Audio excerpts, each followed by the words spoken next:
So my name is Michael O'Shea. I was born at Mission Hospital in Asheville, born and raised in, grew up in Mills River. I'm actually living in my childhood home, renovating that at the moment, so super local. I went to Western Carolina University, studied philosophy and English there, and my family has been in the mountains for over 200 years. The Greers were up in Boone before the Revolutionary War, so I've got a lot of history here and care pretty deeply about this region. That being said, I've also moved all over the place. I've lived in Nashville, Atlanta, Chicago, Los Angeles, Sweden, Scotland. So I have a very global perspective as well as a very local knowledge base. My parents were the minister and music director at the Unity Center in Mills River for over 30 years, until my father passed away about 6 years ago. So I've got a lot of interesting perspective, I suppose. I was lucky enough to grow up middle class, but I was never insulated from poverty. There wasn't a week that went by where my dad didn't have to hop up from the house and run over to the church to cash a check because somebody's lights were going to be turned off if he didn't. So that really informs a lot of my decision making and my reason for getting into this. In terms of what differentiates me from the other candidates, about 20 years from the next person. So I'm 32 years old, and I am the first millennial to be on the Democratic primary ballot for this office. So I think that's pretty cool, and hoping to be the first millennial congressman from this region as well. It gives me an interesting perspective on things. I don't think it's really a liability. I think it's an asset, frankly. I think I can speak to another generation. This year, millennials became the largest voting bloc in the country, the largest voting age voting bloc in the country. And I think we really need to pay attention to that. And I think they're tired of politics as usual. They're ready for fresh perspectives.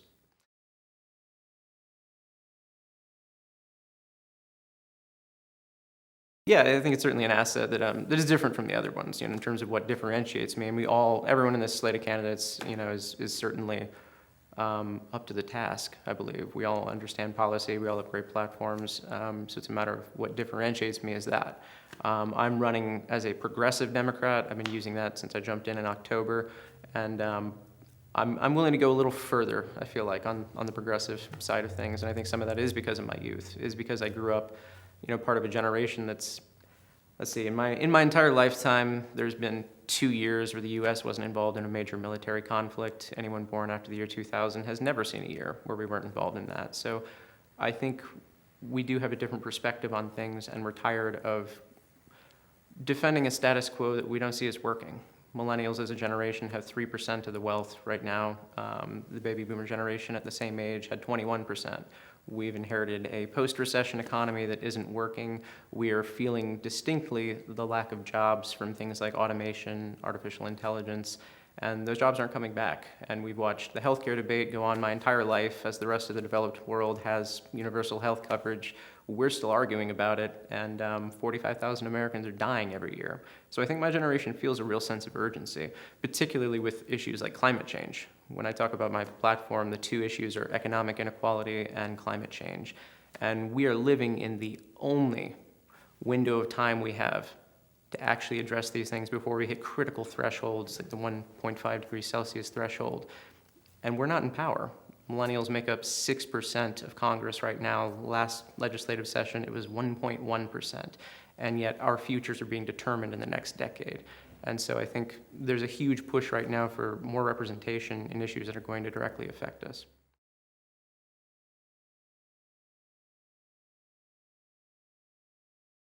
Let's see, so back in 2016, in the last presidential cycle, I was living in Atlanta, Georgia. My wife and I were down there, and I'm coming from the music industry, so I studied philosophy and English, but I spent the last decade as an audio engineer, touring drummer, mastering engineer, so I've built my own business and been a freelance entrepreneur for a decade.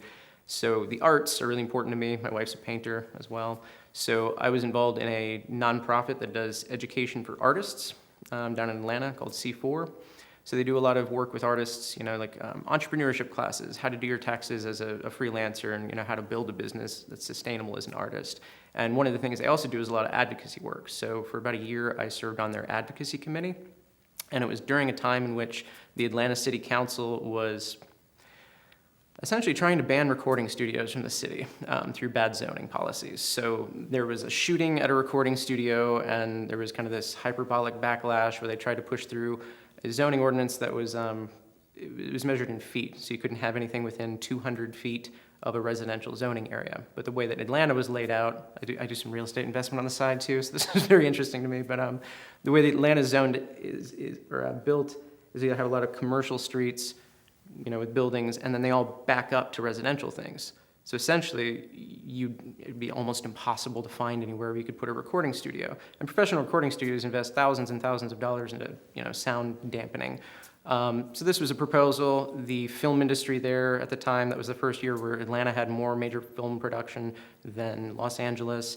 It was, a great thing for the art scene, everything was coming together, and this was basically going to derail it. So you had super prominent hip hop artists like Killer Mike talking against this thing in Rolling Stone.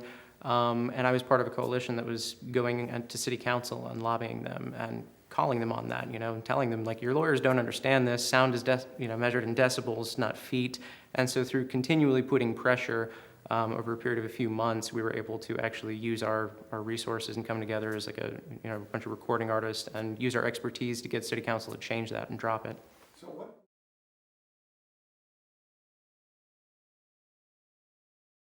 How do I put this delicately?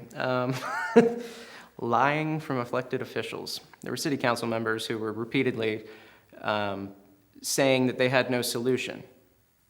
Well, this is the best we can come up with. And so we had to repeatedly continue showing up and putting pressure and reminding them every time they would say this at a city council meeting. Me or someone else would have to stand up and say, actually, we did tell you how you could solve this. You could make the, ordinance a decibel measurement instead of feet. And just that kind of willful denial of a pragmatic solution in order to push agendas. Okay, so you just kind of dealt with the facts and... Yeah, and continuing to put pressure. Persuasive? Yeah, eventually they buckled, because it was just, we kept showing up. And that's really, I think, the most important thing about activism is keep showing up.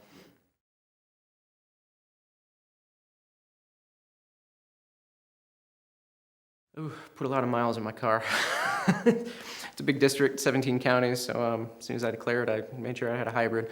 I've been on the ground, so this has been an interesting run for me. I was actually the second person to put in my FEC paperwork. So Steve Woodsmall was running since March unopposed, and then in October, I put in my paperwork 4 days before the first court decision. So I actually thought I was running in the old gerrymandered district against Mark Meadows, and about every variable that has been able to change has changed. So I've just been out on the ground since October, going to meetings, candidate events, and getting out there and meeting people and talking to people and engaging them, and refining my message. Now, what is your base of support? Obviously, I'm running as a progressive Democrat. I'm a millennial, so that's, at least in the primary, the main group that I'm trying to focus on, which I think both of those groups have felt disenfranchised on some level. I know certainly my generation feels that way. We don't see much representation. Obviously there's 20 years age difference between me and the next people in this race, and that's pretty typical. And so I think they don't feel like they're represented by someone who really understands their perspective on things, which is very unique, especially in this economy. And the progressive vote, I think there's a lot of focus in this district on moderate Democrats. I think there's mistaken preconception that that's the only way to win this district. But let's see, 71% of millennials would like to see a third party. In this district, it's usually about a third unaffiliated until you filter out over age 50. So under age 50, it jumps more to 51% unaffiliated. And I can tell you, I have a lot of friends who are unaffiliated. And it's not because they're moderate, they're not centrist, it's because they're progressive, and they don't feel really, heard by the, party necessarily, because they, especially in this district, tend to run more moderate people. Like Heath Schuler was the last person who was a Democrat in this office. The day after he stepped out of Congress, he took a job as a federal lobbyist with Duke Energy. it's hard to get people excited who are super progressive and climate change is their, primary thing when that's what they've typically run. And so a lot of my job, right now is to engage the millennials. I mean, that was a huge reason for me jumping into this race in the first place, was to make sure that, there is a future for the Democratic Party. I'm a lifelong Democrat. My parents are lifelong Democrats, and I'd like to see us continue to include that and to continue to include the progressive base, which I think especially in Buncombe County, which is the highest population center, is really important. But even then, when I'm out in the rural counties, when I lived in Jackson County when I was in school at Western, and my message resonates. I don't think of progressive in terms of left, but in terms of progress and moving forward. And everything that's moved, society forward is at first considered radical. Things like Social Security during the New Deal era, that was considered crazy. Medicare for over 65, when it was passed in 65, was considered crazy. So I think we need to really address that. Well, the word radical is interesting. It comes from the Latin radix, which means root. It's these root kind of causes. Anytime you're really fundamentally altering things, it seems radical. It's a big change. But I think particularly my generation looks at things right now and thinks, we need some big change. We need to change the structural issues right now. And so I don't think those people are motivated by people who are kind of defending the status quo. What have you done so far to build a campaign organization?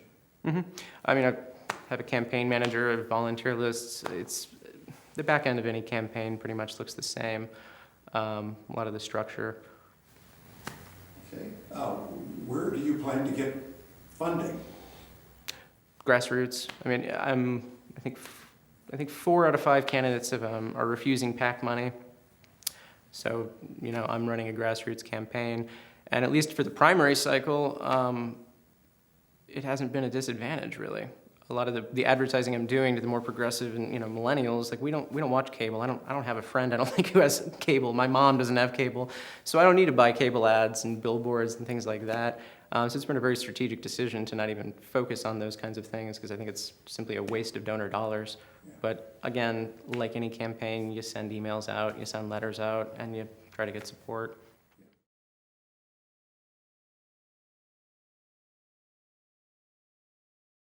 Yeah, well, this question comes up a lot. And what I say is we're going to focus on things that actually help people and help the working class. Southern Appalachia is traditionally a very working class place, and they're proud of that. And I actually talk about, despite my progressive platform, I actually talk about it as a return to traditional Appalachian mountain values, insofar as what I see those being, things like taking care of your neighbor, making sure everybody gets a fair deal, making sure the environment is protected. These are things that really resonate, I think, in traditional ways. And I think we've really strayed away from that. And I don't think progressivism and kind of so-called left ideas like that are really at odds. And I think that what people are really looking for in this district is someone to stop talking about Republican and Democrat and start talking about what are we going to do to really change things for the working class. How are we going to take care of families? What are we going to do to address the fact that rural hospitals are closing, that 45,000 Americans a year are dying from a lack of health insurance, that people are going bankrupt over that wages have stagnated, that labor union membership is down. The environment is clearly changing. I mean, anyone who's been around here for long enough knows the weather patterns are a little different. It's snowing today, and that's the first time this winter.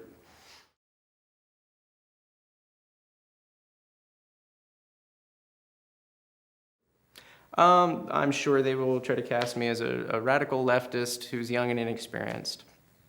And As I said, the response would be? young and inexperienced. I think a lot of voters would prefer that over entrenched DC insider who has a bunch of donors to answer to. So as far as that goes, and radical left, again, you can call it whatever you want. I don't use that language. I'm speaking about stuff that works for the working class, and I think when you really break it down and you change your rhetoric from us versus them and just talk about what you want to do. I want to give everyone health care, Democrat or Republican or unaffiliated, doesn't matter. I want to make sure you're paid fairly and make $15 an hour. I want to make sure you can breathe the air and drink the water and that you can enjoy the beautiful mountains for another few generations. That's a message that I think is pretty bipartisan, things like election reform, getting money out of politics. When you speak to actual people, they're behind it. We're not as divided as the politicians would like us to think. And so I think continuing the messaging of that, nobody wins by arguing and engaging in that. You win by reaching voters on a individual basis and telling them what you're going to do for them. And that's what I say. I say, how are we going to bridge that gap? We're going to get into Congress and do our jobs, which is to take care of the people and make government work for the people.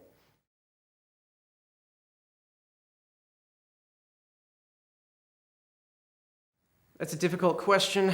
We are living in some interesting times. Boiling it down to one issue has been hard, and I'm going to cheat a little bit. So, economic inequality is, I think, the number one issue that's on the minds of most people in this district. And within economic inequality, I do include healthcare, because in our current system, wealth determines your access. So a lot of my platform is really dealing with that and trying to bridge those divides, make sure that people are paid fairly, make sure we're anticipating problems of the future. I'm the only candidate who's talking about universal basic income and really has any, seems, plan to deal with artificial intelligence, automation, and how that's going to affect the modern job market. The other one is climate change. And I don't think that's as pressing in people's minds, but again, that's a very immediate, it's a far out problem in most people's minds, but we have to make the solutions happen in the immediate. So I think those two issues, that's the crux of my platform. Okay. So on the economic inequality thing, Yeah. How would you respond to somebody that says, well, you got 3.7% unemployment, everybody's got a job, the stock market is booming, businesses are doing well. Well, if you measure... what's the problem? The problem is that I don't know, I don't have many friends in my age bracket who don't have at least one job, or two, or three, or four. The problem is wage stagnation. I mean, people are employed, but they're not making much, and that's, I mean, the data is just raw, and you can spin it all you want with that, but the poverty rate is really, I think, more important to look at in terms of well-being. Unemployment is one thing, poverty rates are another, and this is rural Appalachia. This is not, we have some startling statistics with that. I mean, currently we have 1 in 5 children living in food insecure homes. I think there's, what is it? Trying to quote this off the top of my head, I think 39 million people are living underneath the poverty threshold in America. So I think we need to start measuring economic well-being in terms of how are people doing and really value the good of the whole over the profit of the few. The stock market's great, but only if you own stocks, and that's a relatively privileged position, and a lot of people are not in that.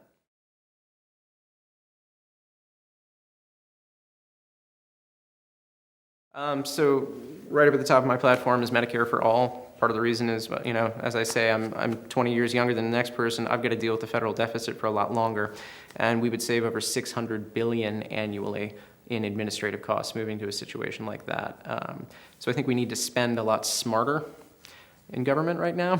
Then we're very penny wise and pound foolish with the way we spend. So we need to transition to that, which disenfranchises people who are poor with, they're burdened by medical debt and things like that. People are declaring bankruptcy because they get sick. That will immediately improve things. The next thing on my platform is a $15 living wage tied to inflation.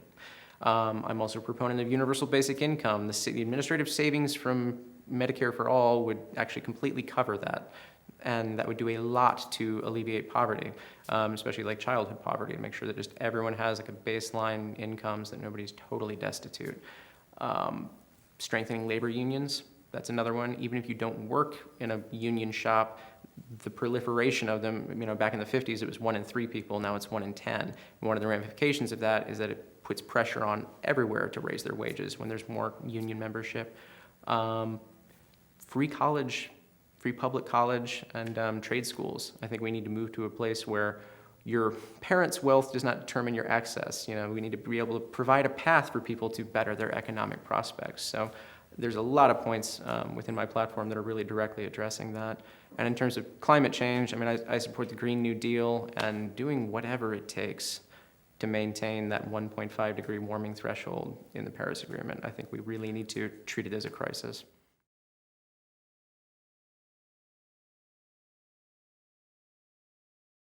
It's right before the primary, and I'll say that I think, for me personally, there's a lot of discussion about electability and polling, fundraising numbers, things like that. The fact is, whoever gets this nomination will have the institutional support of the Democratic Party. People will rally behind them. Every other candidate is on good terms and happy to endorse everyone. So I think whomever gets this nomination is going to win. And so I think people really need to focus on values. And I think we've fallen behind on some levels in the Democratic Party because we don't focus enough on values and what we're standing for. And so I think the primary is where you vote your values. And I hear a lot of people who are torn between, oh, well, I'm progressive and those are my values, but I'm not sure it can win in this district. And I think if we want to engage, especially younger people, we need to talk about values and vote by our values and stop letting the other side dictate the conversation.